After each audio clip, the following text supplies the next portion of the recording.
Hello friends, नवीन एका व्हिडिओमध्ये सगळ्यांचं अगदी मनापासून स्वागत आहे। तर बरेच दिवस झालं पाऊस चालूच आहे, पाऊस काही थांबायचं नावच घेत नाही आहे। तर आम्ही ज्या ठिकाणी कपडे वगैरे धुतो त्या ठिकाणी सगळं ओपनच आहे वरच्या साईडने वगैरे। तर आम्हाला तिथे पत्र्याचं शेड मारायचं होतं। तर आमचं पत्र्याचं शेड मारायचं काम अजून चालूच आहे, पण ते जे काम करतात ते आमचे रिलेटिव्हज आहेत। ते म्हटले की आपण जरासं ट्रायल मारूया, कपडेवरती सुकत टाकायला वगैरे मी छानपैकी असं स्टँड बनवून देतो। तर त्यांनी हे पहिल्यांदाच ट्राय करायला लागलेत।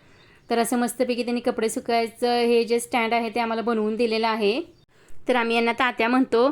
तर खूप हुशार आणि खूप मेहनती आहे। तर पहिल्यांदाच स्टँड यांनी बनवलेला आहे। तर म्हणले की मी तुम्हाला फ्रीमध्ये स्टँड बनवून देतो माझ्याकडून। तर आम्हीही म्हटले की द्या बनवून। तर त्यांनी इथं छानपैकी असं स्टँड बनवून दिलेलं आहे आम्हाला। तर इथे बघा अर्चना कपडे धुते आणि मी सुकायला टाकते। तर तिथल्या तिथंच आम्हाला आता कपडे सुकायला टाकायला बरं झालं। आणि मस्तपैकी हे आपल्याला जेवढ्या हाईटला ठेवायचं आहे तेवढ्या हाईटला आपण ठेवू शकतो। तर विकतच्या स्टँडपेक्षा हे खूपच स्वस्त आणि मस्त झालेलं आहे। थँक्यू तात्या।